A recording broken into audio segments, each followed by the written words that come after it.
This is how we're gonna do this class. I will automatically pass everybody with a grade 70, low C. You don't have to do anything. You don't even got to come to class. You just get this grade and it's you're over with. But everybody has to agree to do it. Either you can get this low grade C, you don't got to do nothing, or go to the regular class. Let me know what y'all doing and why. Do it matter what class this is, or it's just? It don't matter what class it is. It's just a class that you got to have. That's gonna, of course, gonna go on your transcript. But the caveat is you don't got to do nothing. You ain't got to do no homework. You ain't got to do nothing. You only got to show up. You're gonna get a C 70, and you're gonna keep it moving. We're gonna take that class. I think I can do better. I think I could do better than a 70. I wouldn't. A 70 is not a good grade. I would be mad at a 70. So we taking the class. You taking the class. 70 is a bad grade. It's a C. It's a bad. I mean, I would hope to do better. So I'm taking it. Plus, you want to not skip it. Okay, hold on. One caveat. One caveat is it must be unanimous. So either everybody in or everybody out. Well, everybody gonna be taking that class. Cause we taking it. Not for no 70. You said a 90, then I could think, but 79. Okay. Rod, what you got?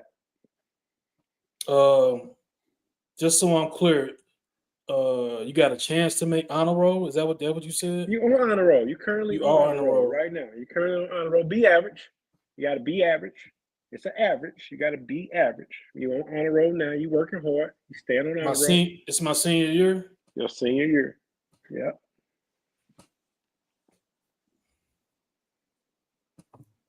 Fuck it. I'll take the C. Fuck it. I'll take the C.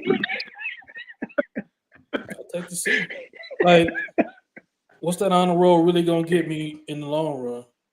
I mean, I might have a little something on my little stuff, but when I get out in the motherfucking real world, nobody give a fuck if I made an honor roll or not. So you riding with that C? Yeah, fuck it. I'll take that C and use that time to do something else. Shit. All right, Hugh. What about you? Hey man, that's a deal I cannot refuse. I'm gonna take that motherfucking C. I'm gonna skip this last year of my college year, and I want to maximize my ability. Yeah, I'm gonna take that offer, man. It's a no-brainer for me. It's good business. I am also in agreement with you too. I'm gonna run that C up. I'm gonna take it. I'm gonna take it. I'm gonna roll with it, and I'm gonna look at it as okay. I got a free class. I gotta pull an A somewhere else. Exactly. I got to, right? If I gotta be average, I gotta pull it. I got an A in me somewhere. Mm-hmm. Something else to pull that grade up to keep me on the honor roll. But just like Rodney said, at the end of the day, my degree gonna say the same thing your degree gonna say. Yeah. Right? It ain't gonna class us up. My degree gonna say the same thing your degree say. But I could definitely understand that. What's the reason, Ant? What's the reason? I just think I could do better than a C. But what would you do in this situation? Everybody in but one cat. That's you. Right, I'm just saying. On y'all case, what do y'all do? Y'all come threaten? I'm looking at you crazy every day we walk into class. Every day. Every day I walk into class. I'm just mad. So ain't no group studies. Y'all ain't helping a nigga out or nothing. I'm on my own. So I'm gonna approach you with let me see your schedule. That's how I'm gonna try to win you over. You know, if you take in, let's say 6 classes for 16 hours or 14 hours, whatever that amount to, I'm letting you know, and you good on this class. If you focus on the rest of them, you know what I'm saying? You could replace this C on your transcript. This our senior year. You know, like we about to be about this motherfucker in 4 months. What are you tripping off for? It's a no-brainer. It's a no-brainer. You're already on honor roll. It's a no-brainer. We could focus on the statistic class that we got. You know, so that's how I'm gonna wrap to you and let you know, like you making it hard for yourself your last year. You stressing yourself out. You need to be focused on this time your other grades and trying to find a job once you graduate. So that's twofold. So everybody looking at you because you're the odd man out. Now, what if y'all was like put the shoe on the other foot? What if everybody wanted to go through the class and you're the only one that wanted to just take the seat? Would you feel a certain sort of way about that? So I'm not in agreement with everybody, right? You're not agreeing. You're the odd man out. Excuse me. With the pressure, I'm sorry, with the pressure of that, you being the odd man out, with the pressure of that make you change your answer? For me, yeah. If I was like, I don't know if it would or wouldn't, to be honest, because we all paying for it or getting a scholarship for it, and shit, I signed up for it. That's what I'm doing. You know, I'm taking this for a reason. Now, if I'm just I guess the type of class it is, if it's a class that I think that I need for my major and what I'm trying to do, we take it. But if it's just one of them classes I'm just taking because I got to get a credit in fine art or something, then I'm out of there. You know, I ain't even doing it. I would change my mind still. Okay. I would change my mind still. I would. If I'm the one holding everybody up and everybody like, come on, man, we can do this. I change because at the end of the day, what I have to lose is a passing grade. I'm just putting forth the effort to try to get better, but I don't have to. You know what I'm saying? So I got to guarantee C, I'm passing. I'm going to roll the dice. If my other course is whooping my ass, I might have to drop this course. So, nah. I learned in life that you have to learn how to cut your losses. And this is one of them situations where you use common sense and take the passing grade.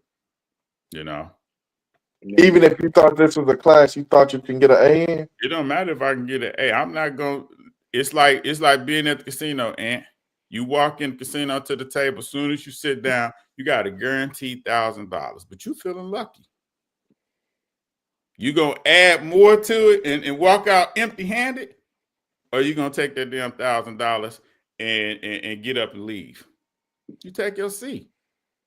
You ain't getting no. Listen, even if you don't do it and you still get an A, what did you prove? Nothing. You smart. That's why you taking class. You smart already. Take the damn C and walk away.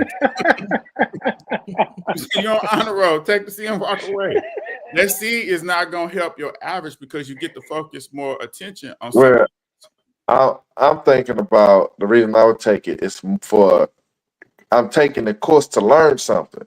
No, you're not. And if I skip it, then I ain't learning nothing. Nah, so that's what I was thinking. We in college to get the degree so we can make money. That's what we in college for. We ain't in college because we trying to learn. You know, shit. That's what we in there for. Now the last caveat to this, y'all, we're gonna hit it again. What if this takes you off honor roll? Like, what if this class takes you off? They already answered that one. Like, you can't make honor roll. You lose this one, you off honor roll. Does that make a difference for you? Nah. Oh God. All right, cool. Question of the day, boys. That's a good one. That's crazy. So we're going to get to the elephant in the room. We're going to get to the elephant in the room. February 9th, New Orleans. Philadelphia Eagles versus Kansas City Chiefs. Halftime performance. Compton's own Kendrick Lamar. What was your thoughts on the Super Bowl? The performance or the Super game Bowl? or the performance? The Super Bowl. I'm sorry. I did mention him in there, but let's go to the game. Let's go to the actual football game. What was your thoughts on the Super Bowl, and did the game go as you thought it would? I love the game. First of all, Okay. anybody but the Chiefs. I had on a sweatshirt that said "Anybody but the Chiefs." I can't stand them. I was glad. I'm not a huge Eagles fan, but again, anybody but the Chiefs. It went surprisingly way left than what I thought it would be. I thought it was going to be a good game. I thought, Mahomes wouldn't go. I just thought Mahomes, man. I don't know. I had all this money bet on the Eagles, but I just thought I didn't have a good feeling going into the game. Man, lo and behold, I came up smelling like roses on everything. I thought the Eagles just couldn't do nothing with them guys up front, man. They couldn't do nothing with them up front, man. You mean the Chiefs? Yeah, I mean the Chiefs. Yeah, the Chiefs couldn't do them. So I was very surprised, but I was very happy with the turnout of the game. Okay, what's your thought, Ant? So I thought, as I stated in the previous pod, that the clock would strike 12 on the Chiefs. And it finally they did better than what I thought, but it finally manifested in the Super Bowl. All the flaws started to show, and the Eagles team matched up. It's matchup. Football is about matchups. It was just bad. This was a bad matchup for the Chiefs. Did I see the way? I didn't believe it was going to be that bad, but I did think that they was going to win, and I did think that they was going to win by more than 10. I didn't think it would be I didn't think they would. I thought the Chiefs would resist, but I did think the Eagles was going to be too much and will pull away and win. Plus, they was the hotter. They was blowing. They was a hotter team going into the game. So, okay. What about you, Rob? What's your thoughts? I disagree with Ed. I don't think it was a bad matchup. I think the Eagles are a better team, and for some all the bullshit that comes with the Chiefs clouded our judgment. Like the refs gonna do this, they gonna help them out, they gonna get all the calls.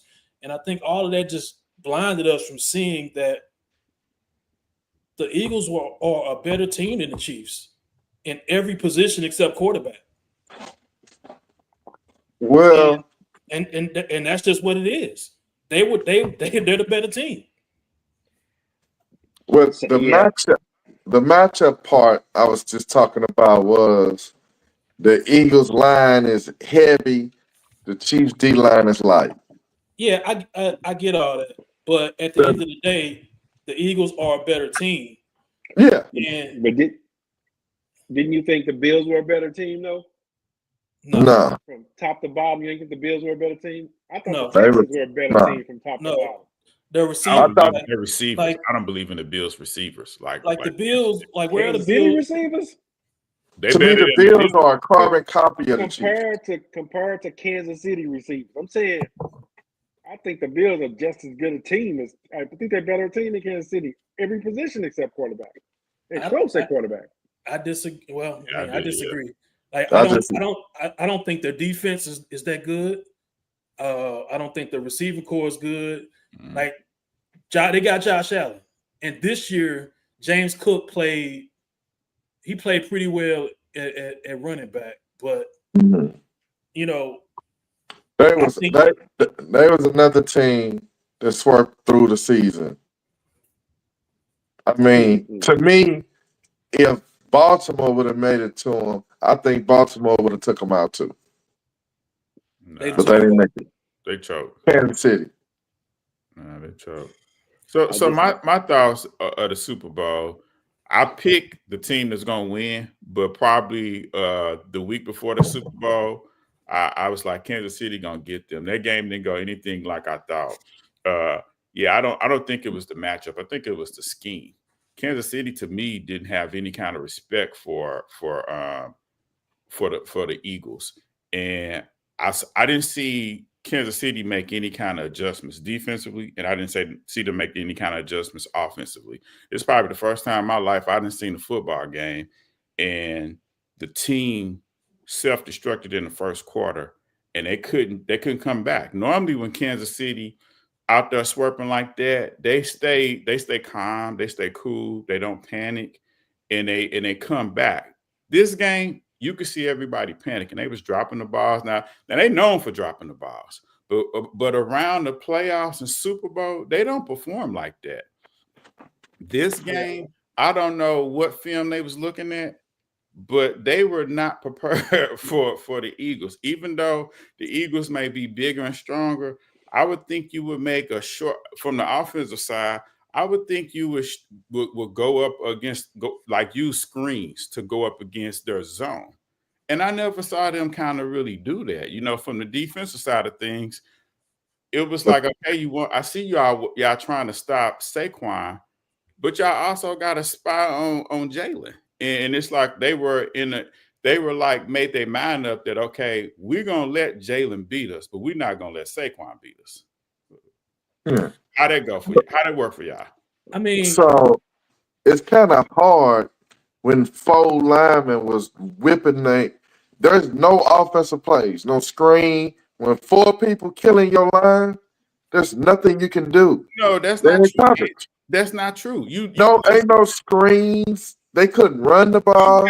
You got film that shows that the Rams had success against the Eagles, and so did the Commanders. And they did it by using screens. They weren't trying to go deep down the field. Now, at times, the Commanders went deep down the field on them, but you got to hit them with the screens so they can come out that damn zone. That's what you really want to do. You can't play into the zone. They don't have the running backs, to do that. So if you're gonna keep trying to play long ball against a zone like that, and you got four linemen that can rush the passer like that, like you're not gonna win. You're not gonna win at all. Like Mahomes never seemed settled in that game, So I'm looking at their schemes that they brought to the table to where they was rattled, coming out the locker room from what I saw, So it didn't go how I thought it was gonna go. But overall, I was happy that the Eagles got their revenge on Kansas City. I just thought it was going to be like typical Mahomes. I just thought he was going to keep him in the game, and the Eagles going to do something dumb. The Eagles, I mean, one thing that Saquon said before the game, or like leading up to the game, he was like, "Shit, we the Eagles. They got to play us." You know what I'm saying? Everybody was tripping up a Kansas City three-peat. It just told me about the mindset of the Eagles. He's like, "No, they got to play us."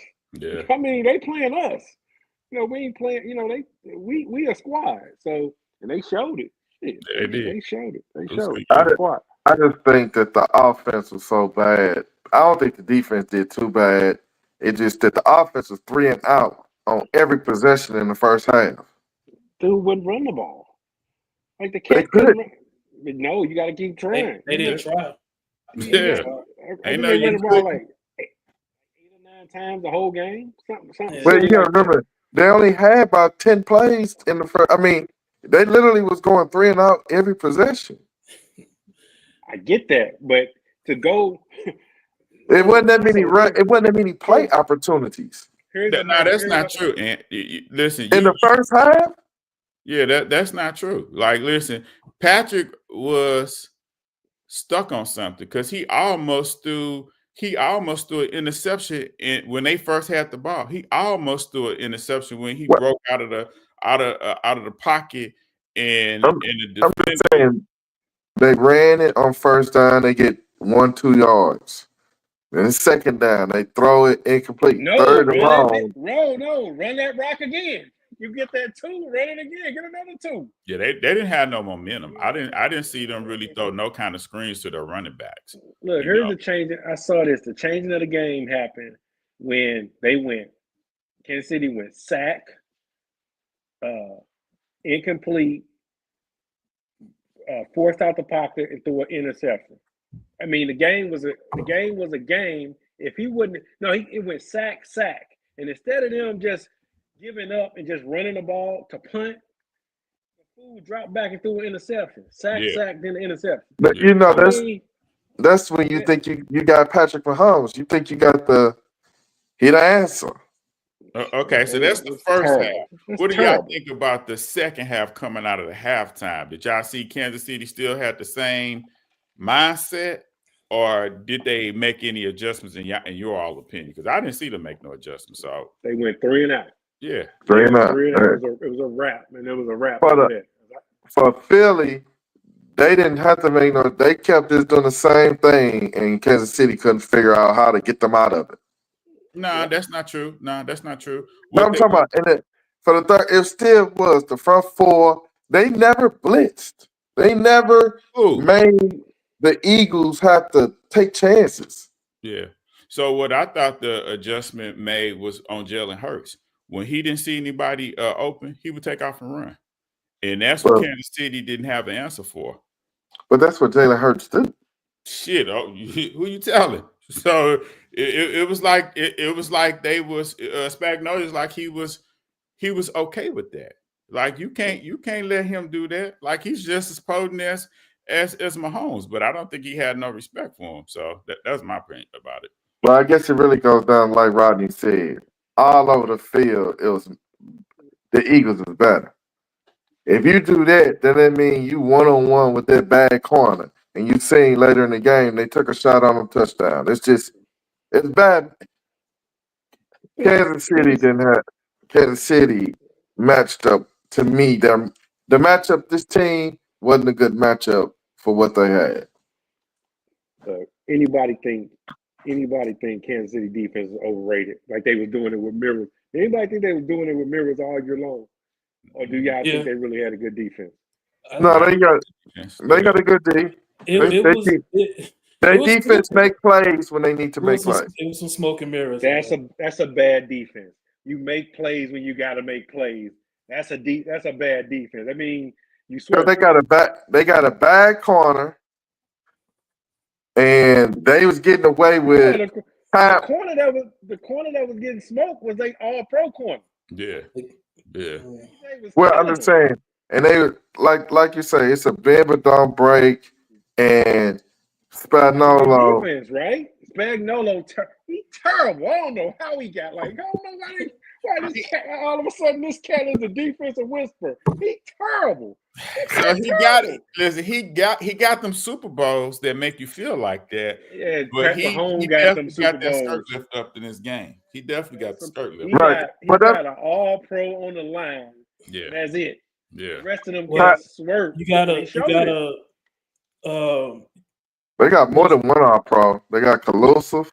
They got Jones. I mean, they make plays when they need to make plays. They smoking mirrors. Just go look at their number. Go look at their all-pro cornerback getting smoked 1-on-1. I mean, hell, he was going against top. I mean, when you look at it, he going against a dude too. All-pro. You got that's what you want. You got it. You got all you can handle. He had hell on his hands all game. So the one person that I haven't heard, well, I guess Squeak kind of hinted at this person, but Andy Reid got his skirt pulled up, down or whatever. Yeah, because go back to them scoring that touchdown, the 2-point conversion. That was a horrible play. That was a horrible play call for a 2-point conversion. No, man, we talk about way before that. We just talking about not being able to put up no points in the first half. And that game was realistically, the game was 40-6. I don't care how it ended. The game was 40-6. What you said about what you was gonna make about the point, Rodney, about Andy Reid getting this wasn't particular made the whole game playing? The whole game plan, like he's supposed to be this offensive guru, but he had no answers. And if you recall back in his Philly days, one of his big knocks was he didn't run the ball. Mm-hmm. Yeah. That was one of his big knocks, and he just reverted back to that. But I all the talk I heard was about does this knock Mahomes off the mountain? Will he ever, get to Brady and all that? But ain't nobody really talking about how Reid pissed his pants in this game. Yeah, I noticed it too. I noticed that too. So was it Reed or was it the quarterback? No, it was to. I think because when they went to break it down, they said Mahomes was out there seeing ghosts. It was people open, but he couldn't see them. Nah, no more. How can you say it was people open he couldn't see and they was dropping the ball? Like I'm just saying this. That ain't on Reed. Look, this motherfucker can't be considered like some people putting him as the greatest offensive mind and the greatest coach of all time, and now they lose the game, and it's strictly on Mahomes. Yeah, I agree. It can't go both ways. Now this nigga nutted up in that game. So put the blame pie for the Chiefs. What percentage you give Mahomes? What percentage you give Reed? What percentage you give Salona? Split that shit right down the middle with Mahomes and with Reed. I'm opposite. Spag get 50, Reed get 50. The defense really wasn't that bad. I understand it was 27. How many points got dropped on them? Was it 6 right. or was it 4? But hold on, you got to pick 6, so that's not on the defense. So now instead of 27-0, we're talking 21 points, and there was a second interception that got them the ball on a short field. Mm-hmm. So you're looking at 14 points that the defense have nothing. They ain't got shit to say about that. And they held Saquon to 60-some yards on 25 carries. So good job there. But I'm telling you, listen, that's only because the Eagles allowed that shit. Had the Eagles say, "Nah, we're gonna get the boy 150." What do you mean they allowed? If the Eagles would have pushed the momentum to say, Saquon, we're gonna get you 150, and he ran the ball 25 times. Yeah, Saquon wouldn't get nothing that game. He ran the ball 25 times. So what do you want to do? Run him 40? No, I'm just listen. He made good enough yardage to where he got 66, where it freed up Jalen Hurts. So that's only like 2 yards a carry. That's 30 yards. So if my 2 yards get my quarterback 20, 25, or 15 yards, listen, you got to pick your poison. But and they picked the right poison. Yeah, they took Saquon out the game. If I hold Saquon to 60-some odd yards rushing, I'm gonna take 25 my chances. Carries. I'm gonna take 25. My chances that I'm gonna win that game. So, and that's why I tell Ant, you got smoke and mirror defense. Your defense is smoke and mirrors. If Saquon got 60 yards and you can't shut, and you playing a zone on one side of the field, and you playing your best corner on a best receiver, you got action. So that's what you want. So how much yards on the ground did Jalen Hurts get? Jalen Hurts got big good on the ground. Jalen Hurts played a good game.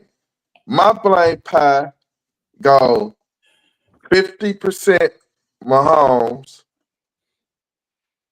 35% Reed, and then the other 15% to the defense or whoever else. But how you putting the blame on Mahomes when he going against the entire defense? He was terrible. Yeah, he was terrible. He get it. I was terrible with you on that. He was so. We draw plays up all the time.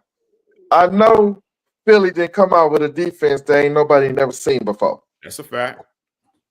You didn't win against all these type of defense, good, bad, and indifferent. He didn't face number one defenses before. Mahomes did not make no plays in the pocket. You know something? Okay, you brought up something that I had in my head and I let that go. I don't think he can read defenses like that. Who? Mahomes. I'm gonna say this. You about to get cut. You almost got hung up on. If y'all go back, the first half to the second half, he plays football the same kind of way. He plays slow. and it's all after halftime when he processes shit, and then he can come back. You know, like when they played Tampa Bay, that's the exact same way when Tampa Bay beat the Chiefs in the Super Bowl. That's the exact same way he was playing. That's how they fucking lost. Hughes, every quarterback in the world, when you putting pressure like that with 4, they struggle. Look, man. Everyone through history. Look, Andy Reid deserved 90% of the blame.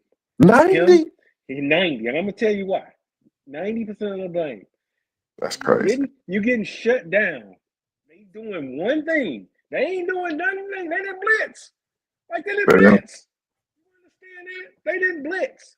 They didn't at all. You have a Swerp cat playing left tackle now that you knew about. Like there is no all tape. There was no way everybody was killing a line all year. You just ran up against 4 dogs up front. Instead of having 1 dog up front, you ran up against 4. You knew you had a problem at left tackle. They didn't blitz you at all. If like Rodney said, if you this mastermind offensively, you telling me you're going to do one thing to me all game and I can't mess with you? No. 80% is Andy Reid, 15% is Swerp Spagnolo, and 5% is Patrick Mahomes. That's what I'm standing on. What's your percentage breakdown, right? What's your percentage breakdown? Come on, man. That's a ridiculous take, Sid. And I'm doing one thing to you. I'm on Madden doing one thing to you all game. You gonna devise something? You gonna come up with something? That's ridiculous. I'm on Madden doing one play all game. Right. I'm on Madden doing one play on all defense, one game. You gonna get me, right? Something. I'm gonna get something. I'm gonna get you. Something. Or die trying. Shit. Exactly. I'm telling you, he was so stubborn on his way. You got 2 running backs. Checo, you got Kareem Hunt, you got Serene P. Ryan, dump off, make the game. You could muddle huddle, you can go quick to the line. He didn't do nothing. Quick to the line, it was 1, 2, 3 and out. But I say the same thing for Spagnolia. He was stubborn. He can move the tempo, he can do motion. This cat was dropping back and getting blitzed and for. I mean, it's the worst offensive coaching I've seen, something like that ever. You don't do nothing. They didn't blitz him. They didn't blitz. But he was getting. Listen, that is why I said he cannot read defenses. So hold on, let me hear Rod. Right now, I heard ridiculous and ridiculous herb. Rodney, let me hear what you got. Because them 2 cats almost got hung up on. As far as what? The pie, the blind pie for the Chiefs. The reason why I said 50-50 because so did Mahomes and Reed, right? Yeah, the reason why I said 50-50 is because they are hand in hand. Like whenever everything's good, it's their hand in hand. You know, great coach, the greatest, potentially the greatest coach, potentially the greatest quarterback. So when the shit hit the fan, that's why I say I divvy it up 50-50. But I could see Said's perspective because okay, my man out there struggling, I gotta give him something. Even if he is seeing ghosts, all right, well shit, let me help him out. Let me take a little bit of this, let me take a little bit of this pressure off of him. You know, you try to devise something that can combat what they're doing. So I can understand shifting, making that bitch 60-40, Andy Reid. I need to throw another percent. You got 2 running backs that was cut and 1 running back coming off of a big injury. And you want me to go die? So you want me to lose running them jokers? So man, he get laughed out the building. So before the game, hold on. before the game started, everybody knew the only chance to win is Mahomes be Mahomes. So I'm going to win or lose with the ball in his hands. If he would have went out there running the ball, squeak, and they lost, they would have fired him on that Monday. So why Like, bro, you got Patrick Mahomes. Why they ain't fire him? He lost. Why they ain't fire him? Look, no, I'm just saying, if you lose, not putting the ball in Patrick Mahomes' hands. Shit, and he was running around for his life. You had the chance. When you see it ain't working, that's when you gotta go to the bag. You got okay, my cat, like Rodney said, my cat don't got it today. I gotta do something to help him. Yeah. I gotta do some draws. I gotta do some quick tosses. I gotta do something to help him. Who was the spark? He ain't got it. Who was the spark in that 28-3 comeback for the Patriots? It was the running back. It was James motherfucking White. Yeah, yes. It was James motherfucking White. Yeah, how was he? Motherfucking when he catches screens. But I'm saying stuff out the backfield. They put the ball in his hands. James White got them back into that game after Brady threw a pick six. Mm-hmm. So there's a precedence for taking the greatest of all time and being like, hey, let me give you a little help.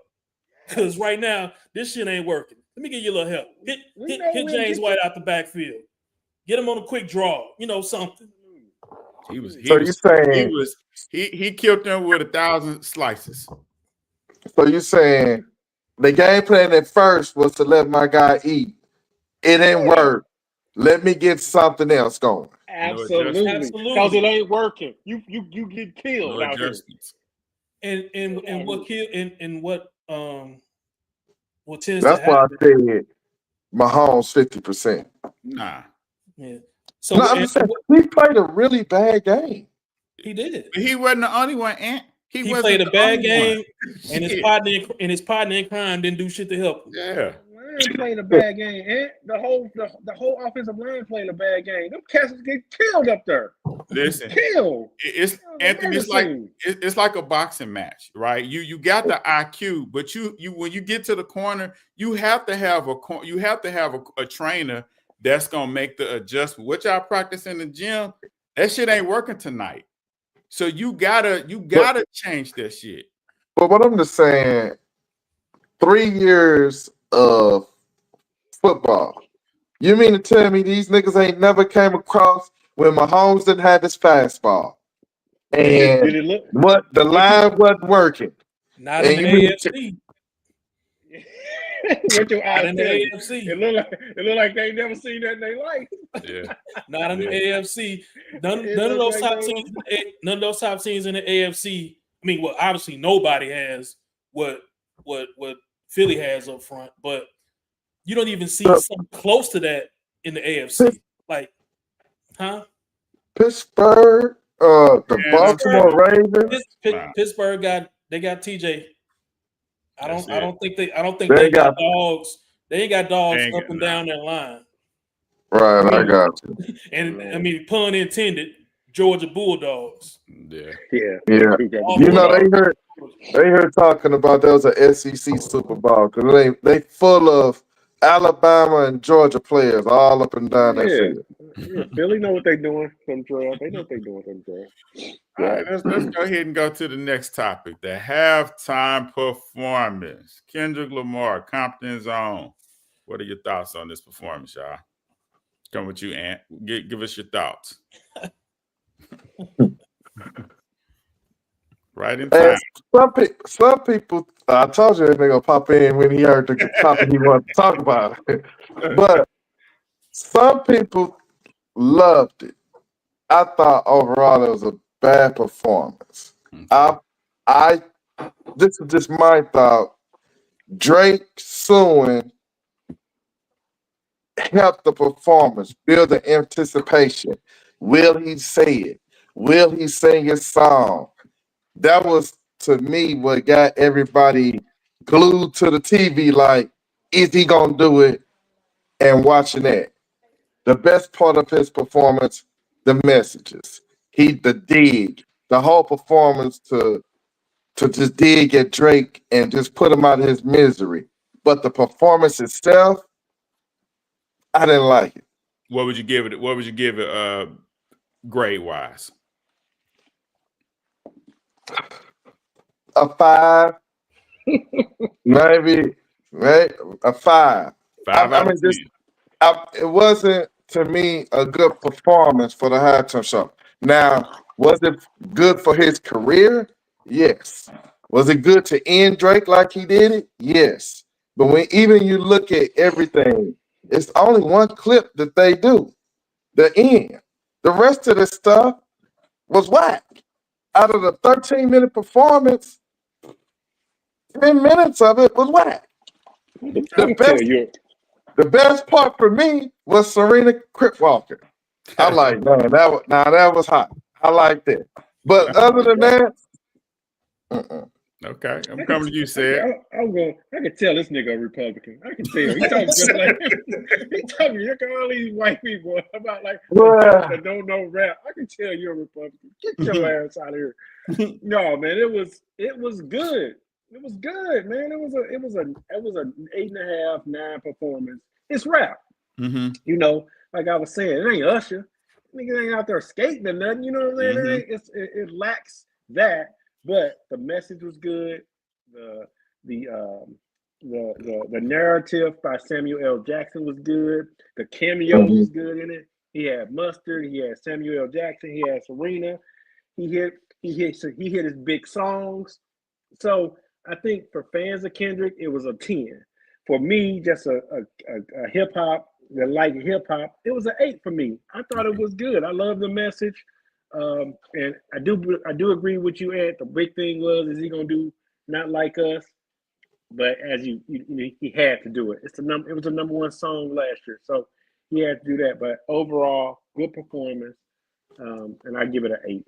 Okay. Out of the 13 minutes he performed, you enjoyed the whole 13 minutes. Yeah, I like a lot of them songs. I like he did Loyal, he did Be Humble, he did Luther, he did the other song with SZA from Black Panther. He did Not Like Us. I enjoyed it. It was good. It was good to me. Okay. Coming to you, Rob. What's your thoughts? Yeah, his performance was a 10. When you look at his delivery was flawless. No backing track. Mm-hmm. So it's just him rapping, flawless. I think they tracked it. They say he ran 281 yards around the whole stage, and nigga wasn't out of breath. Like he didn't have to pause or anything. So his delivery was on point. His stage presence was on point. Motherfucking picking up the camera, you know what I'm saying, with the Say Dre, or when they did Peekaboo and the nigga just popped up, and, on the Peekaboo part, like right on cue. Like, man, his execution was flawless, delivery flawless. My only thing initially was the sound, but as I've gone back and listened to it, the sound wasn't a problem. It was just there wasn't any energy in the building, which is no fault of his own because that's not a Kendrick concert. It's a Super Bowl. Right. So you got a lot of corporate people there who just came to watch the game, and okay, they get a Kendrick concert at the same time, and they just sitting there on their hands for most of up until the last 3 minutes of it. So the energy necessarily wasn't there, but his performance was through the roof. His execution was through the roof. And as I go, I mean, and I'm humbly disagree with you, Ed. The only thing people are showing, Not Like Us, is not the only clip that people are reacting to. Like the whole show is being replayed. Like, damn, did you see this? Did you catch this? Yeah. So for me, his performance was it was a 10. Like he did everything that he needed to do. along with throwing shots at Drake again. I mean, I guess that's the only thing. I guess maybe that's the only thing. If I wish maybe he didn't lean so much into that. I wouldn't have done Euphoria.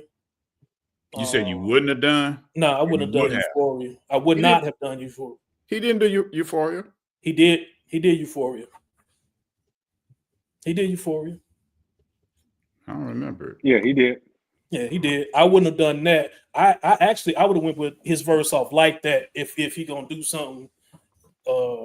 If he was gonna do something, I would have done that one. But all in all, I give it a 10. I loved it, and we'll turn the floor over to Jay because I know he has a lot to say on it. You on mute, Jay? Yeah, I'm gonna keep it short. It was you and Cedric kind of said it all.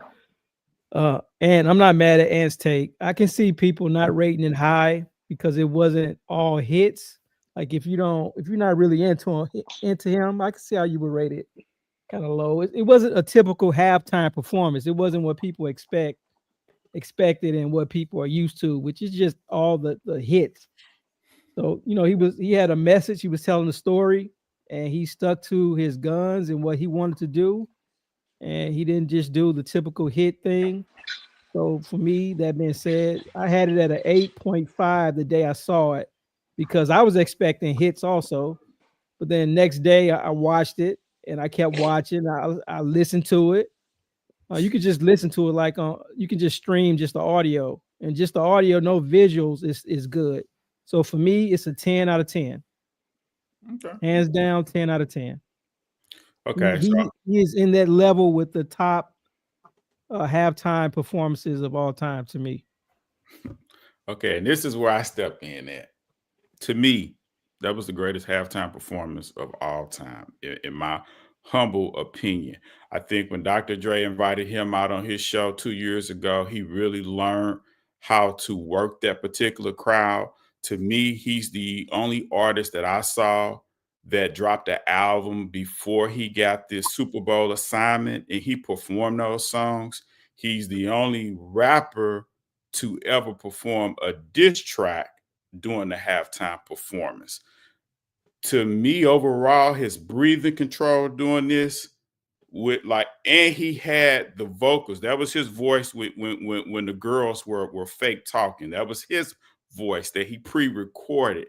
That was dope. You never had a narrator to come in. So when the performance first started, they had the announcers talking. And you can see them building the stage, and you can see Kendrick walking up to the stage. You can see the Grand National, and so I'm like, damn, they showing that shit. It didn't take away from anything. I've never seen somebody stand on top of a car and rap with cats jumping out the trunk and the door. It was so. Like, if I didn't know any better, I would have thought they was in California. That's how much he changed that culture, that particular moment. I forgot all about damn New Orleans. The way he represented, the choreography behind it was dope as hell. The way he had so many symbolism in there, the way he brought in SZA, it did not take away from the show at all. I thought Samuel Jackson did a great job. It was dope how Samuel was telling him to do things, and this is what the white folks was thinking. This is what other viewers was thinking. So he would change and perform safe songs. Then he would tell them, "You bet not," and he would, tease up to "Not Like Us." And when he finally dropped it, it was dope. I like how he represented the field represented the play stick, joystick, and the Squid Game. He had the whole crowd saying A minor. It was just dope to me. Overall, it was the best performance that I've seen in the halftime without using all these number one hit melodies, the way he debuted the first song, which is a song I had never heard of. So I had to do some research to find it. I thought it was dope. I thought it was dope. It had me to see Serena Crit Walk. That was dope as hell, so I give it a 10-10. The choreography I thought was dope. His live performance I thought was dope. And his his delivery, the way you could just clearly hear him rapping, the way, I mean, when you think about every song he played had cuss words, and he didn't have one slip up. Hey, that right there, you didn't see one dancer trip and fall. You know what I'm saying? You didn't hear him slip up with a curse word. You know what I'm saying? You didn't see him trip and fall, and he had on bell bottoms. Hey, I gotta get that boy. I got it. He the truth, man. And there's so many reaction videos out there on YouTube and social media. There's so many breakdowns. I don't think I've ever seen that from a Super Bowl performance ever. I've never seen that. My bad, I didn't mean to cut you off. But yeah, wasn't nobody talking about Usher's performance a week after? Not even Snoop or Dre. They wasn't breaking that, man. Here we are, maybe. So, I believe they're talking about it because it was a diss track or a final blow to Drake.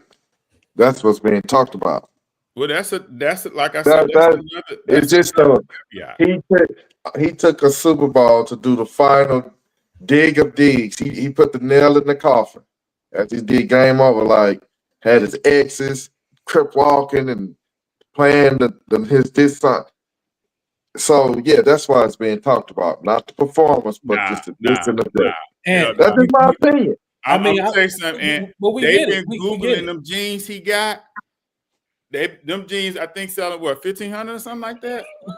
People been googling them jeans. Old boy had on, so they went up. A size 29 women's jeans. Yeah, they went up, man. But like you said earlier, you know, Ant is speaking from someone who's not a fan, and you know, he talking like a white boy. He talking like a white person for real. You can say what you want, but that just Hey, so while we in this Super Bowl moment, let me post it. Let me throw this out here, and this is hip hop question. Is Not Like Us the biggest hip hop diss record of all time in your opinion? Just. I mean, it's the biggest. It's not the best, but it's the biggest. I agree. It's the biggest. It's the biggest. It won a Grammy. I mean, damn. I mean, that's but hey, back to back from Drake won the Grammy too. Oh, did it? Yeah, it won the Grammy. I didn't know that. Okay. Yeah, back to back won the Grammy. Did not know that. Did not know that. Well, hold on, let me say this. It was nominated. I do some more research to see what did it actually win. It was nominated for a Grammy. Okay. No, I definitely think it's the biggest. Not the best, but I think it's the biggest. Yeah, okay. I just want to throw that out. Okay, so we can switch topics. We're going from NFL to NBA. The Los Angeles Lakers versus Dallas Mavericks. Luka versus AD. Who won and why? I'm coming to you, Sid, first. Who won in this trade? So if you listen to the experts gonna tell you that everybody's saying the same thing, but my take is different. They're saying that Lakers won long term, Mavericks won short term. While I think the Mavericks did good making their team competitive right now, I think the power of Luka for the Lakers. I think the Lakers won it now, and I think it won it later. I'm just telling you, last year, Luka took a team to the Western Conference Finals pretty much by himself. He had Kyrie. Mm-hmm. You telling me you give him LeBron, and you get some big guys that are athletic. You just get a bunch of big guys with Luka and LeBron. You don't think you can make that same run to the Western Conference Finals? I think you can. So I think the Lakers improved their team this year, and of course they improved it for years to come. I think it was an excellent move by the Lakers. I think they won the trade. So now and quick question for you. Why do you think the Lakers got up off of AD? Something he did, or just the opportunity was just too it was the opportunity to get Luka. So do you think the Mavs initiated that, or do you think the Lakers inquired about Luka? The Mavs said the Mavs. They, Luka got this thing of being, not team oriented, kind of doing his own thing. He's just a superstar. superstars get treated different. And I don't think they was prepared to treat him differently, pay him all that money, and he get treated that superstar treatment. So he deserves to be in LA then because they're gonna treat him like a superstar. He gets superstar treatment. But man, I think the Lakers just killed it. That was the best thing they've done in years. Okay, we're gonna Since getting LeBron.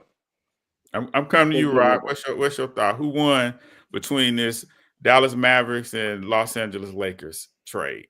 AD versus Luka. It's not a real question. I mean, the Lakers, and I don't think Dallas won in the short term. Because you have your two guys. You got two guys who, for various reasons, are not dependable.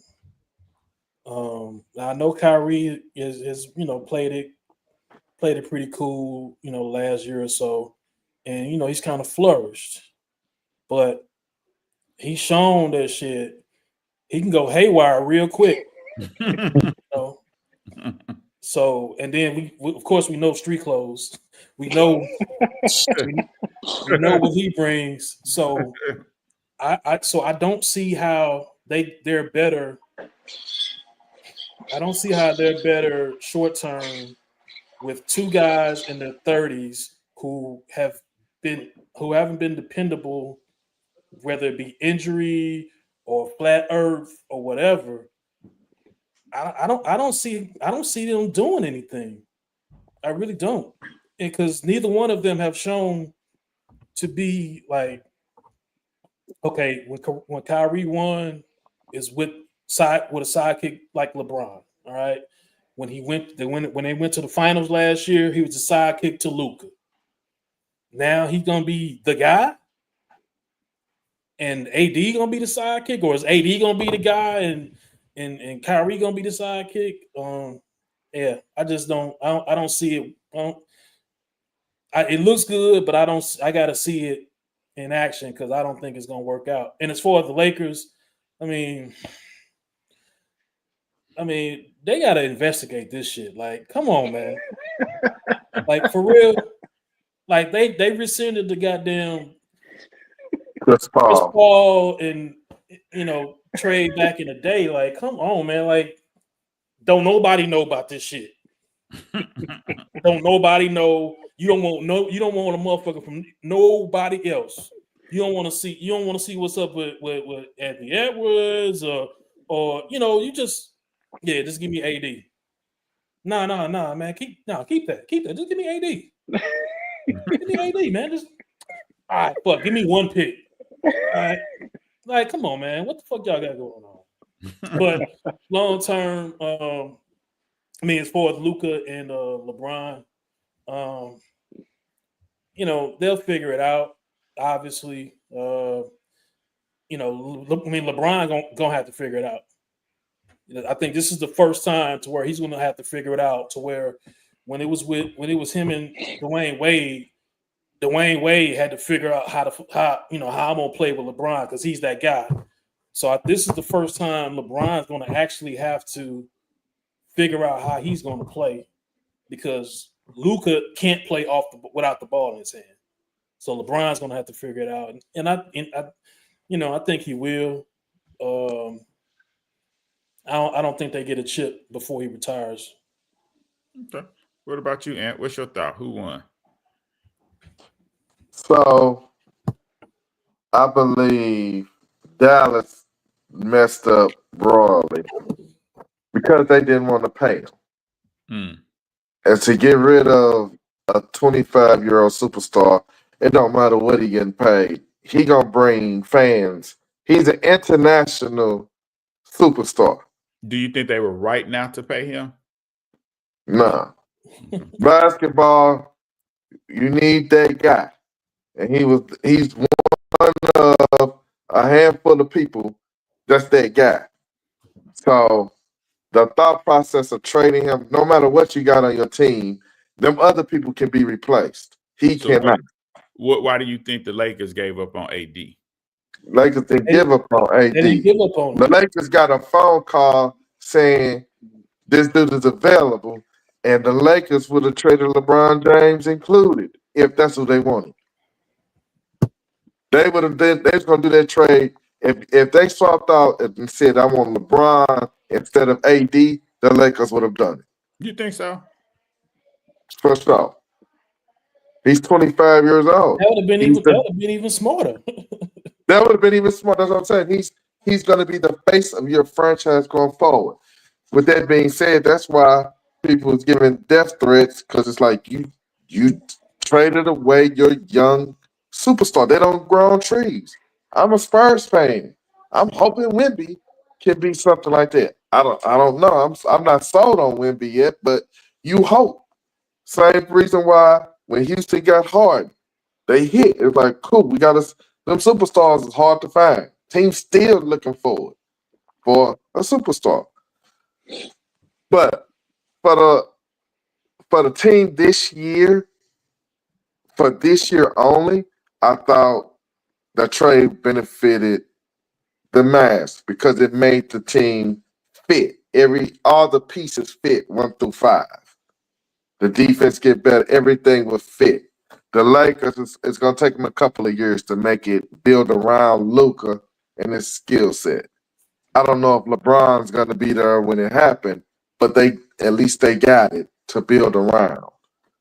So that's why people say short-term Mavs, long-term Lakers. But the Mavs should have never traded a top 3 player in the league. That just there's nothing you could get back. And they didn't. I would have stripped the Lakers of all the draft picks. Every draft pick I could get, you're gonna have to give it to me. But they didn't even do that. They left them with a 1st round pick. So I don't know. I'm like, Rob.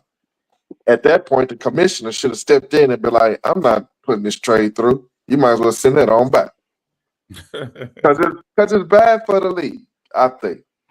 Why is it bad for the league? I mean, they got for the same reason people thought the Chiefs had the refs in their back pocket. Everyone believed the Lakers that they do this to help the Lakers out. I understand that, but it ain't like you got an all NBA Gave up player somebody though.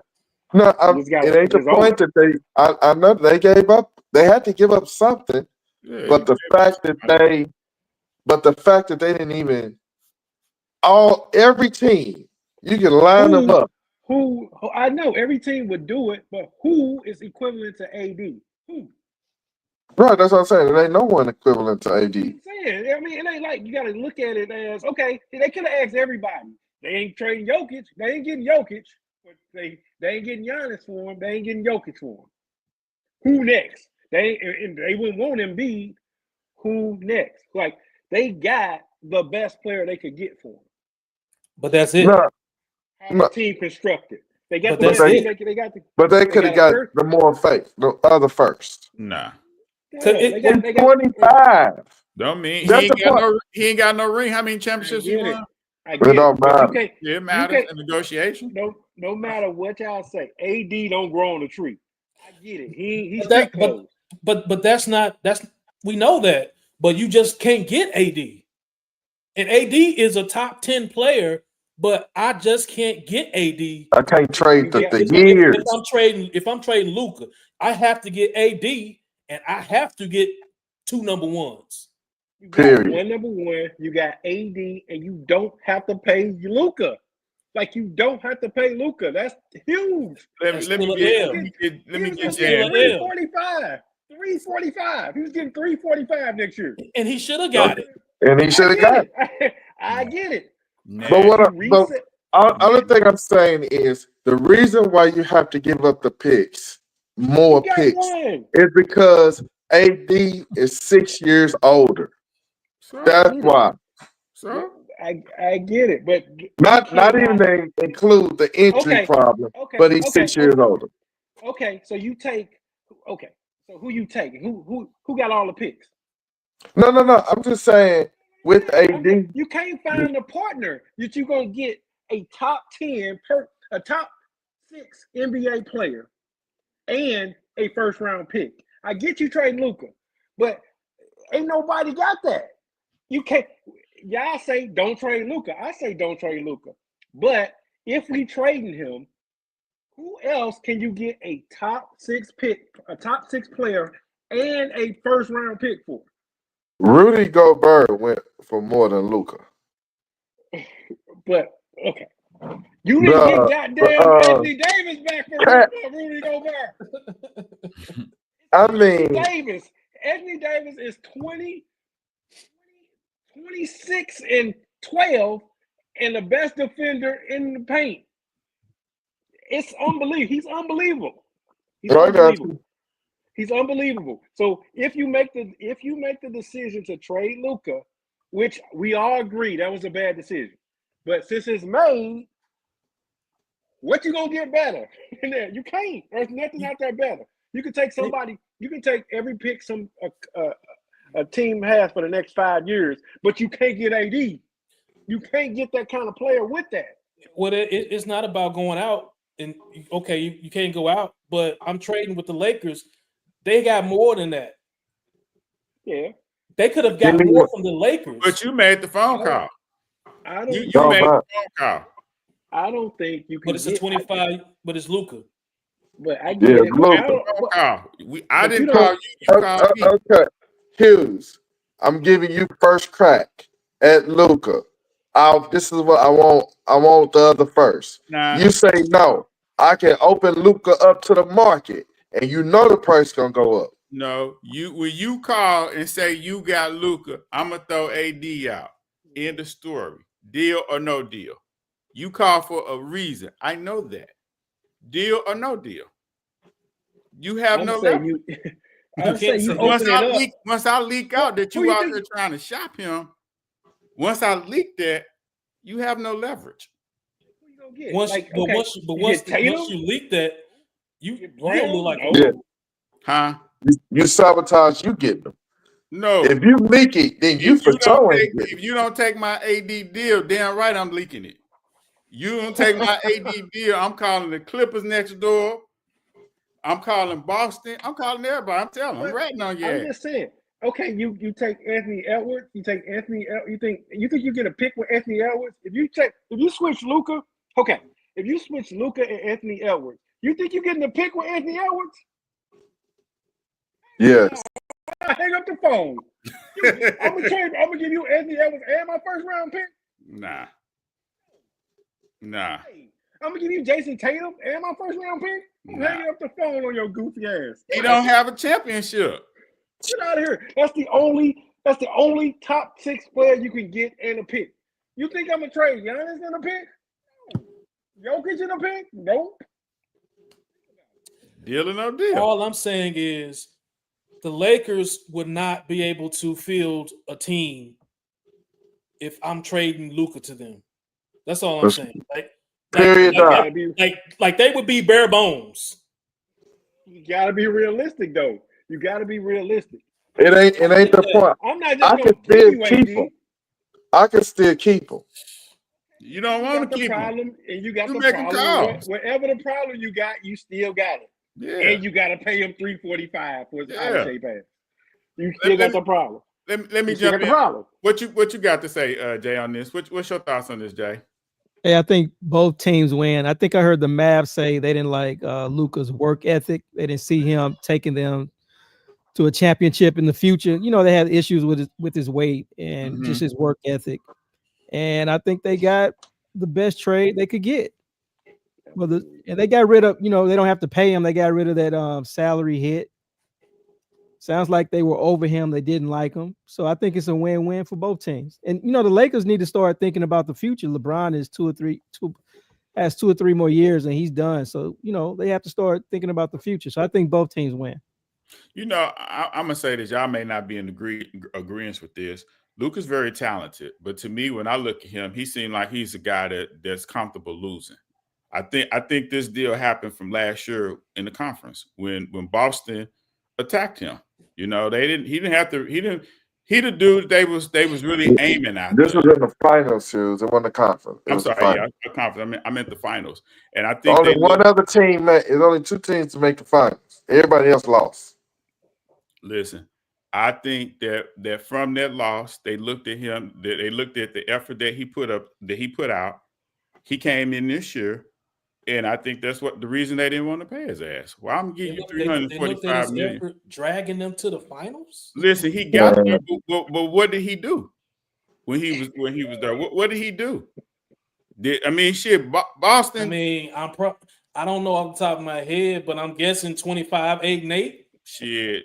Yeah. Guessing Compared to Tatum and Brown, it didn't matter.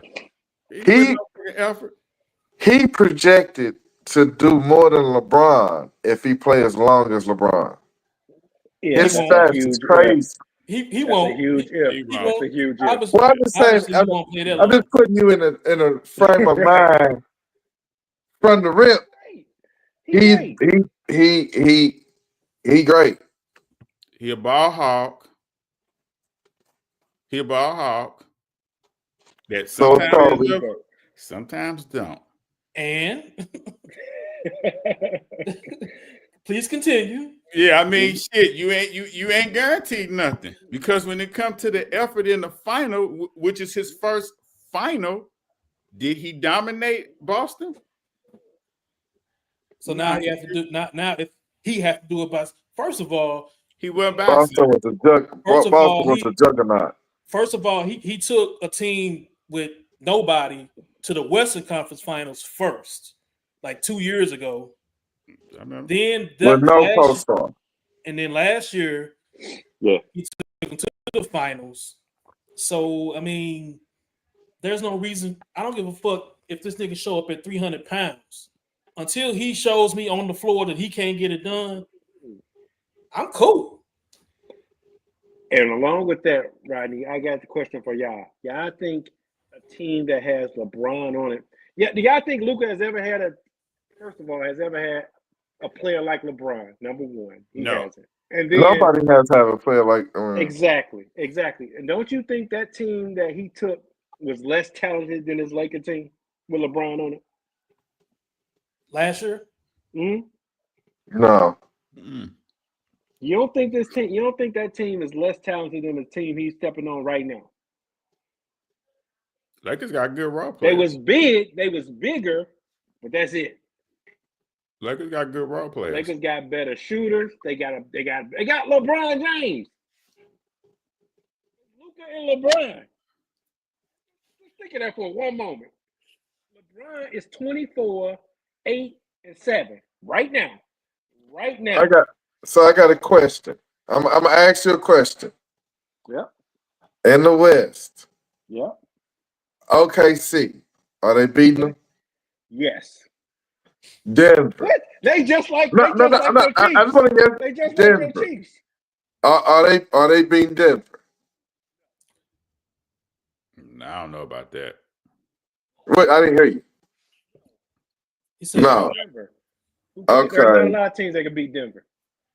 Okay. Well, who are the top 3 teams in the who are the top 4 teams? Houston. OKC. They're gonna get so you past OKC. So you still saying it's Denver is the only team that's gonna get them trouble? Yeah, and if the matchups fall right, they might not even have to see Denver, because they could. The Mavericks might see Denver. Like with a bunch of big guys that could see Denver. If the Mavericks see Denver, Denver in trouble. If AD healthy, Denver in trouble. We can't match up with Jokic. AD is dog food, dog. I mean, no, not dog food. What your boy say? Oh yeah, barbecue chicken. But it's 3 of them though. It's Likely, it's the other big dude, and it's AD. It's 3 of them. That's the only way they got a chance. And then they got shooting on the perimeter. And Minnesota, I don't even think Minnesota they good. So Memphis. We'll beat Memphis.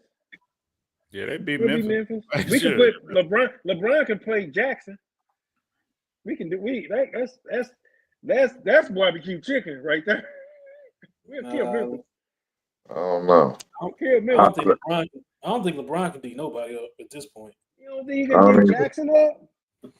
No. Like Jackson the second. He their second best player. He a center and he inside outside. Yeah, I'm saying. and So he played a 4, and there's no pressure. There's no pressure on LeBron that's who they if could he have got. building with him.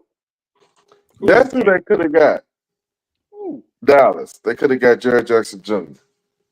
For what? I understand. It may not have been AD, but he a poor man AD. We don't want. Why get the poor man when you can get the real man? Well, the same. If you give me Jerry Jackson, you gotta give me Ja too. Yeah, you gotta give me Ja and him. Yeah, Ja, and now we talking. Yeah, that wouldn't work if you got Kyrie though. You know. Hey, can I add? I'm sorry. Can I add one thing? Go ahead. With this, you know, I bring this up a lot. I know we all talking about championships, wins and losses. You know, they are in the money-making business, selling tickets and jerseys and stuff too. And that day or two after they signed Luka, it was a line around the corner selling those jerseys. So, you know, he's contributing to the bottom line, even if they don't win. You're right, Jay. You're right. Point. I got mine already. And now, and that reminds me, see, we had it, like I tried to tell you early this year when they was motherfucking kowtowing to LeBron. I'm like, you the fucking Lakers, right? Oh yeah, I remember that. You the Lakers. You're right. Yeah, I remember. Yeah. You know, why are you fucking with LeBron? Like, you the Lakers. You know, do Lakers shit. So they did that. You did. You said that. 100%. Okay, hey, let's add another topic. We was talking about the Super Bowl beef. Let's go to this other beef that's brewing up in hip hop. 50 Cent versus Big Meech versus Rick Ross. What are y'all thoughts on this going on? You know, it's the allegations that Big Meech is a rat and he ratted, right? Did probably like 20-some years. 50 Cent has the show BMF docu. He pulled that. What's y'all thoughts of your friend associate is now hanging with your ops? Would you have a problem with that? To where you would just cut your business deal and let that mess up your money? And Tony, you said, what's your thoughts on that? I don't think he's so. It's weird, man. 50 ain't scared of nobody, man. That dude is he different. He's just a different dude, man. He's a different dude. I don't know if their relationship was close enough to feel that sort of way with somebody messing with, but I don't know their relationship. Yeah. Like with you 5, with you 4, if y'all know I clearly don't fuck with somebody, but y'all fuck with them, I'm gonna feel away. That's how I think that's how we all are. If y'all know somebody done wronged me in the past, like really wronged me in the past, and I see y'all still mess with them, I got a problem with that. That's just how I feel, especially with my best friends. You know what I'm saying? Yeah, you go. So to answer the question, I'm with 50, but I don't know if 50 got that same relationship. Like if there was Yayo that did that, I see that, but I don't know what kind of relationship him and Meech had. Yeah, okay. That's what I was thinking. What's your thought, Ann, on this? I think it's justified. He took your son and put him on, and then you come out and go to my ops, nigga. I'm pulling all of it. Now your son looking stupid. And I heard you. This nigga trying to make a BMF movie, nigga. No, I got the rights. So not only am I unemploying your son for being stupid, you ain't doing no movie because I got the rights. Good point. So it's just that's the part of the disrespect. I put your son on. Your son was nothing. I put him in acting classes. I put him in everything. I made a whole show for him to represent your life. And you come out to my ops, nigga, you crazy. So, that's a good point. I pulled the show. He got his money. His money is power. BMF was just Power is where all this money coming from. That the power universe. I'm gonna put it, and I'm gonna make you buy that. I'm gonna make you undo what you just did. That's just me. That's a good point. I'm coming with you, Jay. What's your thoughts on this? Okay, it's 2 parts. If you're sticking to the street code, you have to do what 50 is doing if Big Meech is a rat. And I've been looking at it, and it seems like he probably is a rat. So right off the bat, you have to cut him off. You can't associate with somebody who snitched. And I think, as time goes on, that part of the story will get rolled out through the paperwork. So anything else is just collateral damage. It's just, extra. So yeah, you can't go hang with Rick Ross. You should know their history. So it looks like you're a rat. So you're already done. It doesn't really matter what you did after that. So you might be a rat, probably are a rat, and you hanging with somebody who, I have a problem with. So yeah, you got to cut them off. I don't see. It sounds like you're shooting yourself in the foot to cancel a show over this. It's kind of in real life is ignorant because you have actors, you have staff, crew working on that show. That's how people feed their family, and you're gonna end it just through an internet post because of some stupid stuff like this. In real life is ignorant, but if you following the street code, then I don't have a problem with it. That's a good point. What's your thoughts on Good Brian? point,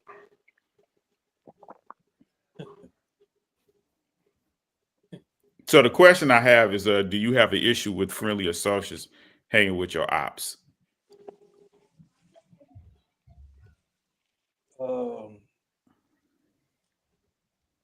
Yeah. If I don't fuck with somebody and my partner fuck with that person openly, then yeah, I'm gonna feel a certain way about it. Yeah. Hey, let me add one more thing.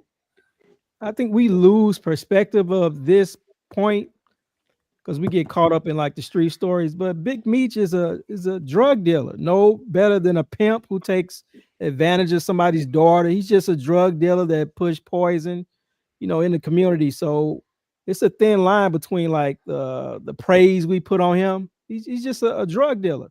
Mm-hmm. Well, that's the part that's why I kind of don't want to talk about. Well, I mean, it's hard for me to talk about this because of the glorification of this cat, of him coming home. You know what I'm saying? And people like really idolizing this dude, and it makes me feel a certain way. Like all this because of Big Meech. You insert any other person in this dynamic, and the outcry isn't the same. But it's just this guy had that type of mystique, I guess, to where black culture holds him in such high esteem when they shouldn't. So I'm gonna flip the question on everybody. Everybody now is Lil Meech. How do you feel about your father doing this?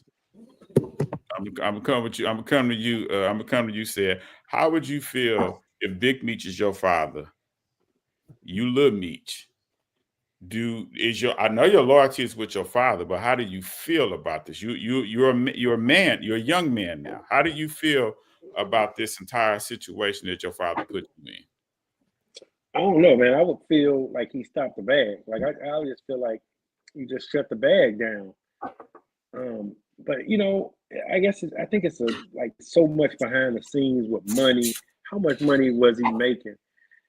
Meech got to get out and make some kind of living. I don't know how he was gonna do that. Maybe Rick Ross is gonna give him the bag. Mm-hmm. I don't know. I mean, do he get? How does he get money for having the rights to BMF or selling, or does he get anything? So I don't know. It's awkward. But as Lil Meech, I would feel stopping my bag. He definitely, because what he gonna act in now? You know what I'm saying? Yeah. He ain't got that. He ain't got them kind of them acting chops to go just act in anything else. Mm-hmm. So I would feel like he's stopping the bag. Well, I was just gonna say, Lil Meech caught in the pickle. Do you side with 50 or do you side with your dad? Realistically, when you think about when you ask that question, realistically, it's 50. that has given him the opportunity. Right, that's what I'm saying. It's like if you Little Meech, your dad, you put me in a spot where I gotta choose. It's kind of like if my wife say, or you guys say my wife did something to me. Now I put in the pickle. I gotta choose between you or my wife. Little Meech gotta choose between 50, who gave him a shot, and his dad. How I don't know how to answer that. That who relationship is stronger? Who knows? I don't know. What's your thought on the ride? You Lil Meech. How do you feel about your pops and his behavior and what he's doing that's affecting you? I'm gonna go ahead and pass on this one. I really don't have a point of view on this one. Okay, what you got, Jay? Rodney, you over this stupid shit. Lil Meech. I think it was Ann who said it. No, I think it was both you and Ann said. Bag has been shut down. What are you gonna do now? Big Meech can go around and do the podcast circuit, picking up $5,000, $10,000, $15,000, for a while, telling his story. But everybody's heard the story before. But he can make podcast money. Maybe a movie. You know how that shit goes. They always talking about making a movie. Most times it never happens. But yeah, the bag is cut off. But if I found out my father was the big drug dealer legend, and then he gets out, then the paperwork comes out, you see he was a snitch, I would be disappointed. Yeah. For sure, definitely. I would be disappointed. Okay. I don't know if I answered the question, but it's all bad. It's all messed up. So the snitching part does more for you than anything else. To him associating with Rick Ross and the op. Oh yeah, it's the snitching is nobody respects. If you into that street world, nobody respects a snitch. Well, listen, 50 had the documentary. He had to have known that. It's not new news to him. He either was going to bypass that, or this is not new. He had to have known the full story. There's a guy from Detroit. He does all these gangster YouTube videos. Mm-hmm. That white dude. Yeah, you know what I'm talking about. Yeah. He's pretty good. I don't know his name. I can't remember his name, but he's good. He was going through the paperwork. It's this lady named Tammy, who Big Meech was supposed to be snitching through. So it was kind of hidden in her paperwork. So it's not really in his paperwork like he's a confidential informant. It was like he was giving her information, and then she was giving it to the feds. So it's kind of hidden. And now Tammy coming out and talking, right? She's not talking. People are looking into her paperwork. Okay. The fact that he out, they know he did something. He also was supposedly told on a guy from St. Louis. Yeah. So it's all just a big mess. Yeah. Okay. I got one question to bring up that I saw on social media. What would you? It's kind of like one of them. It's a little question out here. How do you guys feel about your wife accepting Valentine's Day gift from her boss? Do we have an issue, or it's just business? And I'm talking. I got a question on it. Go ahead. Is it like a gift where the boss give it out to all the employees, or are you talking about a gift just to a certain gift to your wife? Your wife came home with flowers and candy. That's all I'm gonna say. How are you feeling, and how you dealing with it? And I'm coming with you, Aunt. How you feeling about that? We talking dozen roses, Valentine's Day, box of chocolate. We don't. Yeah, it'll be some issues. It'll definitely be some issues because I would have expected my wife to not even don't bring it home. Mm-hmm. If that was something at the office, let them flowers stay there and die.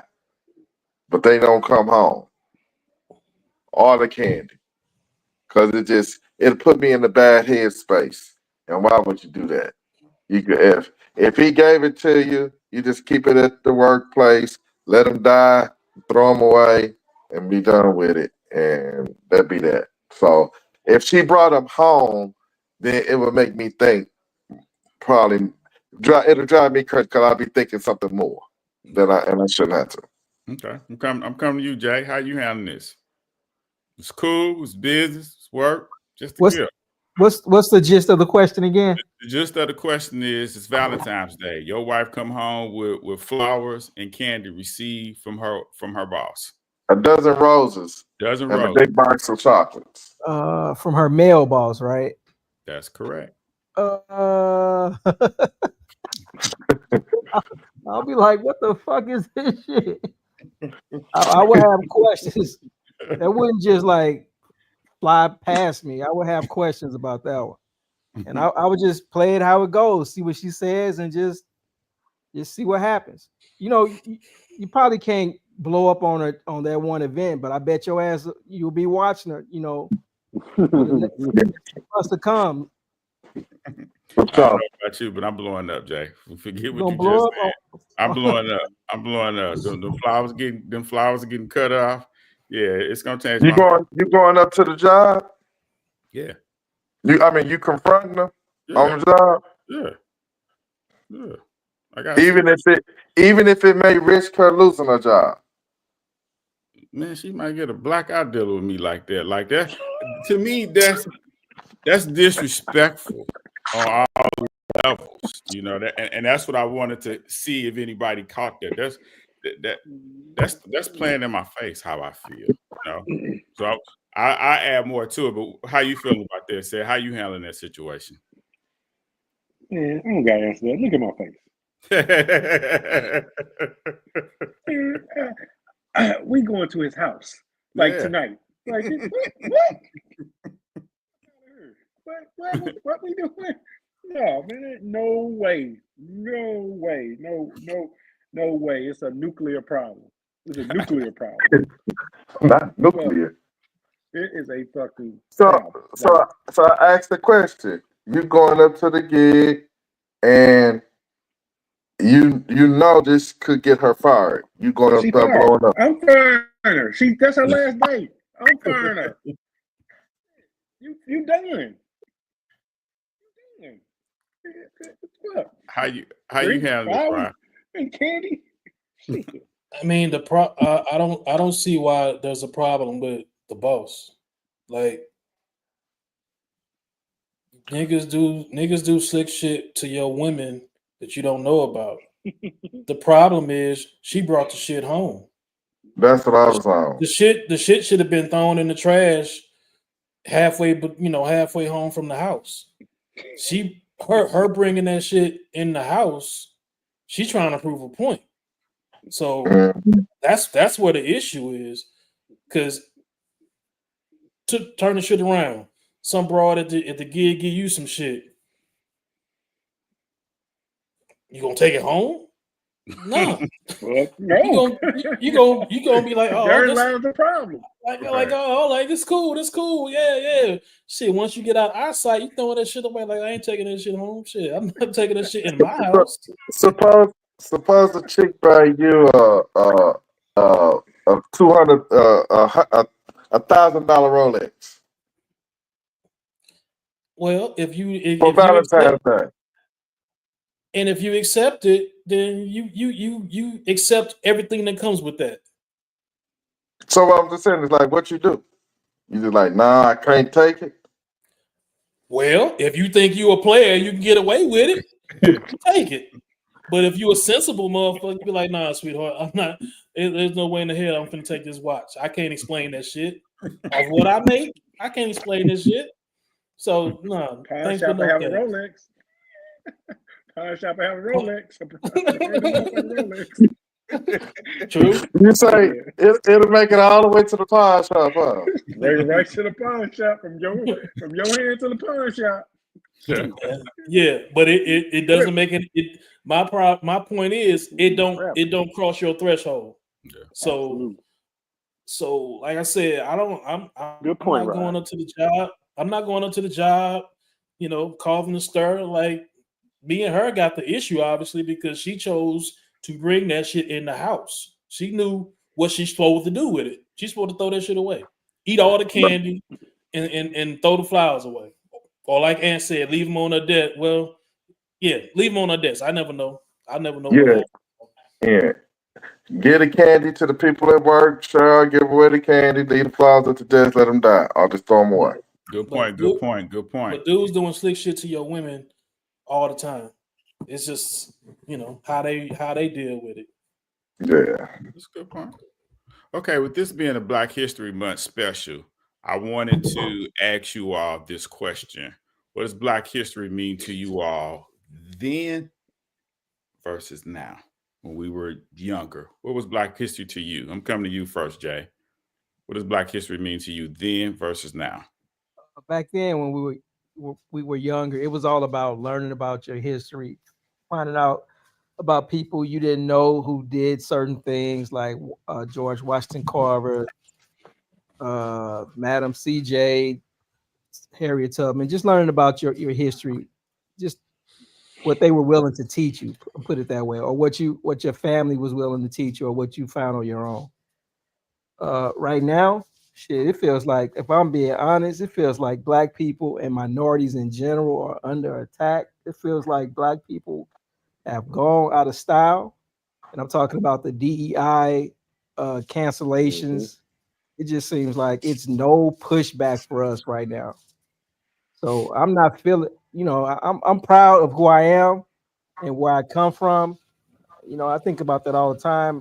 Coming from, I don't know if you, yeah, so I guess you could say coming from the bottom. I'm not, the richest person or on top, but I've come a long way, and I'm sure all of you probably feel the same way. We didn't grow up rich. You know what I'm saying? We're all a responsible family man. So I'm proud of who I am as a Black person. But if I'm being honest, it feels like we are under attack right now. That's kind of how I feel about it. Okay. What about you, Rod? I'm coming to you. It didn't mean anything to me growing up. And I think if we really honest, if we honest with ourselves, to none of us it really meant anything. It was just something that we did every February. We had, well, no, let me not say y'all. I'll just speak for myself.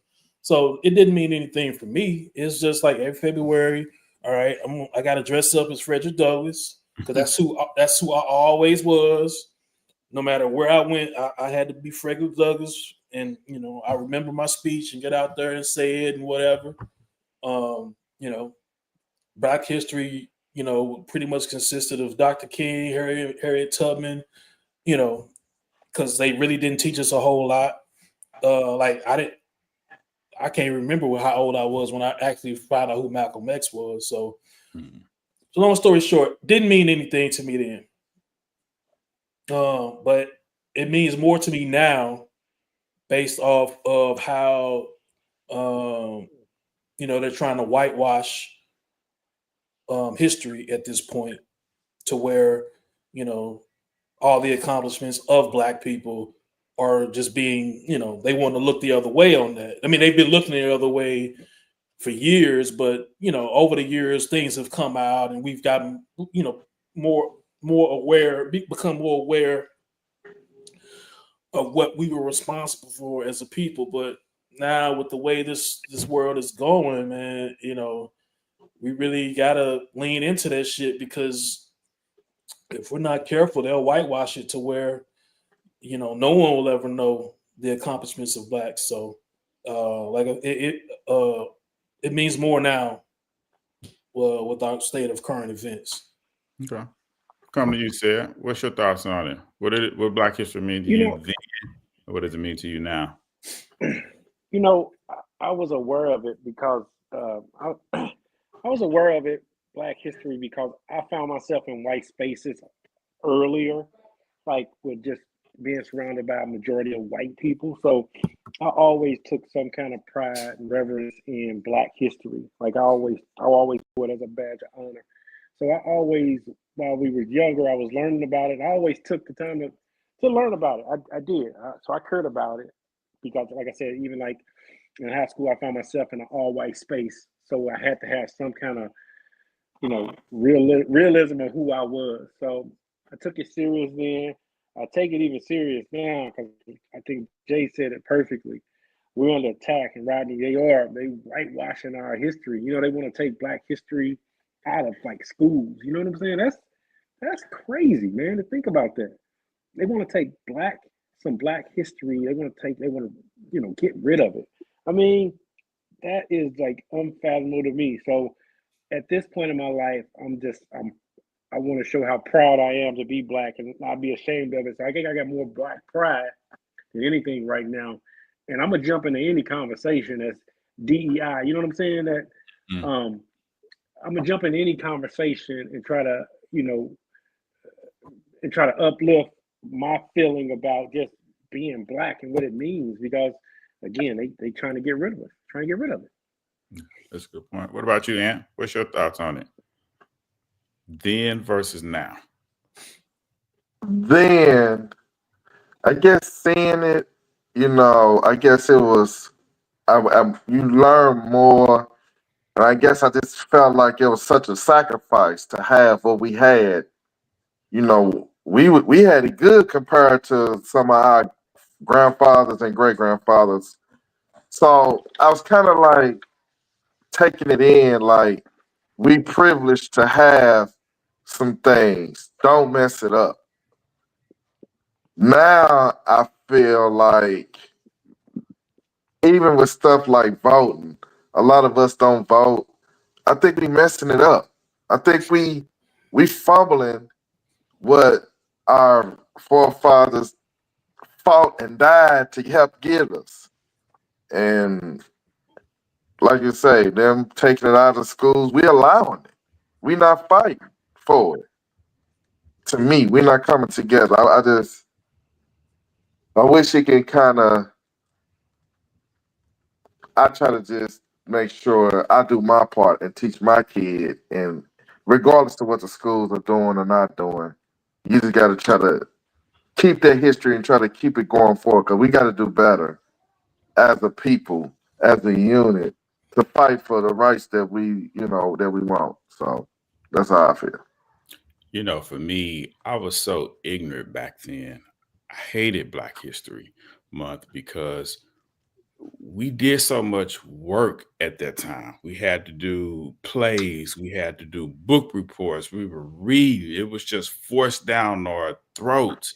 Like I hated that shit with a passion. Every time we got to February, it was just so force fed, and I didn't retain any of this information back then. I was just the ignorance in me of having to read all these books and do book reports and learn these different people that made this contribution, our ancestors.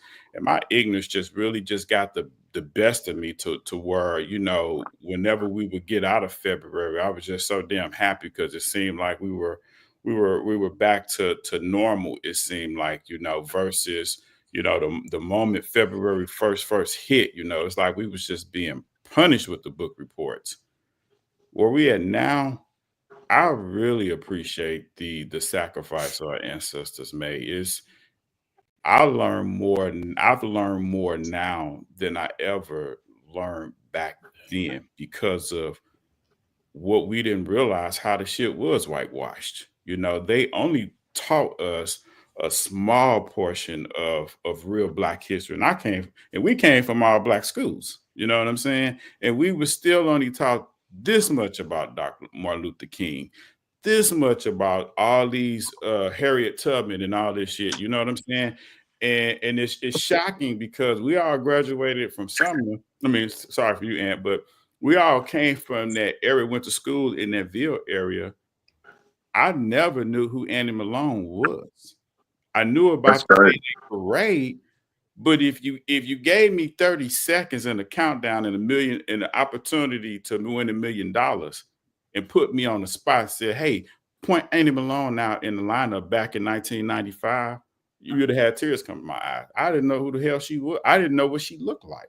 It wasn't until you know what she did? Hey, they canceled that parade for this year, by the way. That's crazy. Now I didn't know what she did. I didn't know what she did, and they lied to us about who was the first black female. It was her.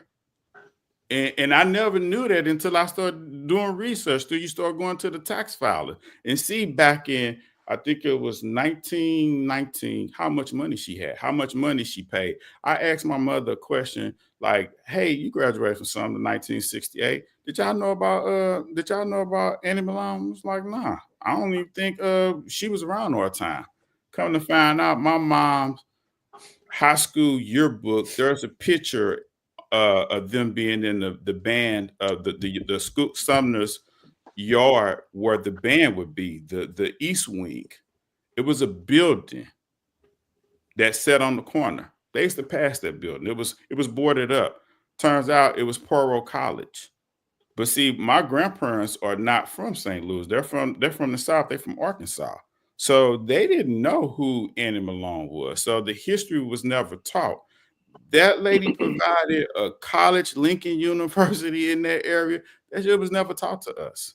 It was never even mentioned to us or anything like that. So Black history to me means way more than it does now for me versus then.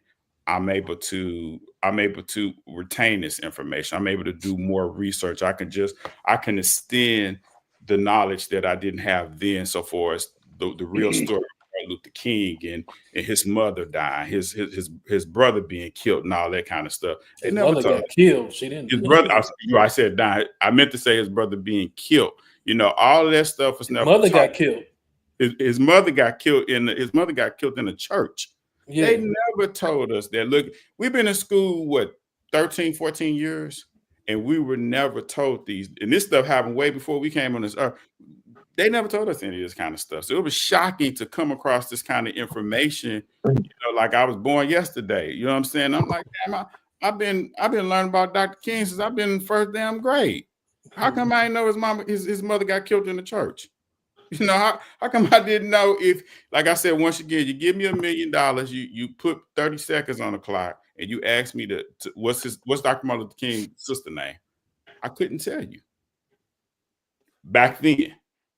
You know what I'm saying? But when you get a little older and you're able to process, you could take this shit. So what I'm saying now, to make a long story short, we have more power now than we ever had before. We can educate our children. We can educate our families and stuff like that. And we don't have to wait for textbooks to speak our history and what our ancestors went through. You know what I'm saying? We have to come together as a people in this country to do more and to keep our legacy going, because we know what we up against, so that's what Black history means to me.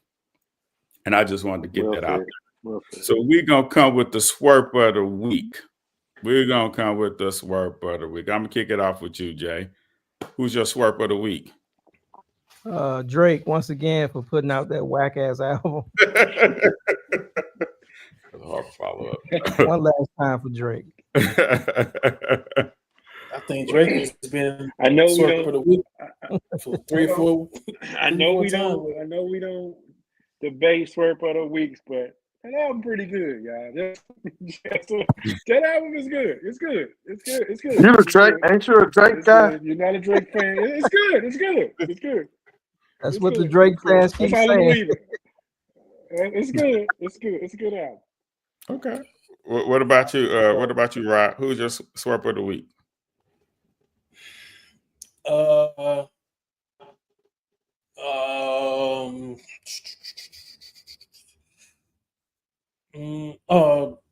LeBron.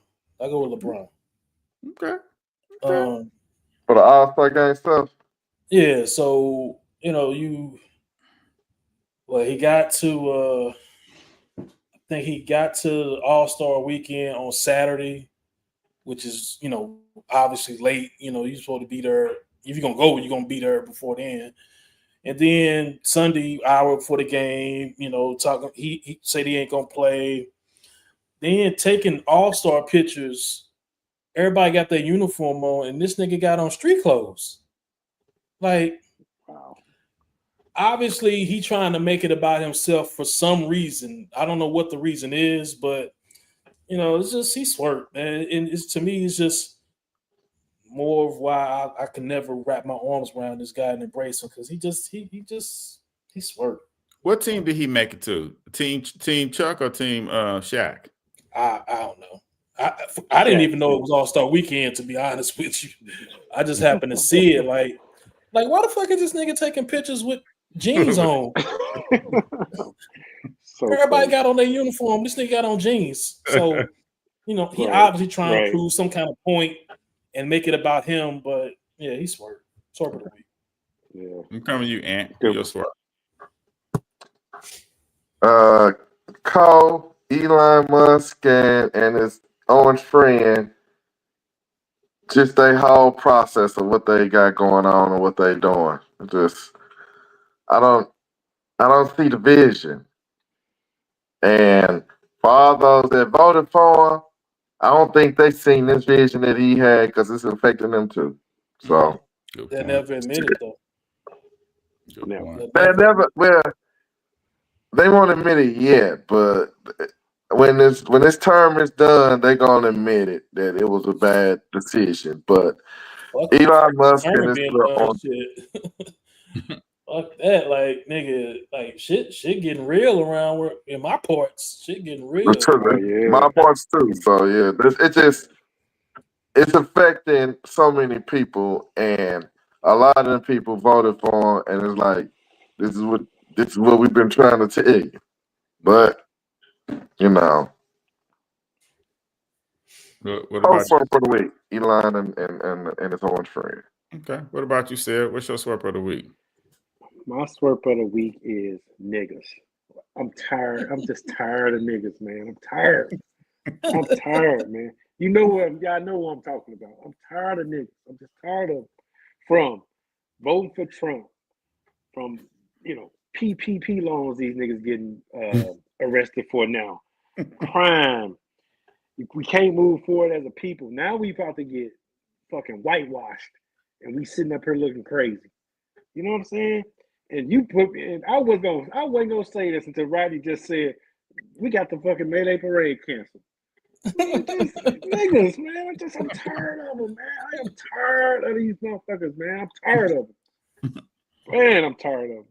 That's my Swerp of the fucking week. Tired of them. Tired of them motherfuckers. Man. Oh, I second that, but I got an honorable mention: Kanye West. Yep. Like I'm officially like it's officially fuck that nigga for me. Like what did he do? I was already done with him with his music, but I'm like, I will never have a conversation about him ever. What do you do?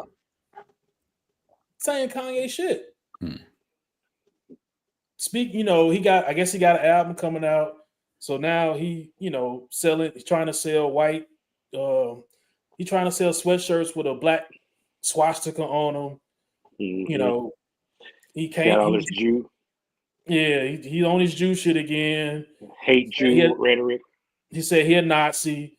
Yeah, he said fuck the little. What he say? He say fuck Dave Chappelle. What? Fuck the Virgil dude that died. Say fuck. He said fuck him. It's like I don't understand. I don't understand why people put so much weight behind this dude and they want to talk about what he says. He's not a genius. He's the nigga that makes music. Stop saying he's a genius. Well, my Swerp of the week, I'm gonna take it back to the Super Bowl. I'm gonna do Andy Reid. I'm gonna give Andy Reid my Swerp of the week. And the Chiefs' entire coaching staff. Y'all got Molly whooped. I know a lot of people in St. Louis is happy to see them lose, but they got their ass Molly whooped. So that's my Swerp of the week. And with that being said, hey, this is the Pod Deep Black History Month special. Like, follow, share, subscribe. And this is the gang. We here. We signing off. Take care. Peace. Stop that nigga shit. Peace.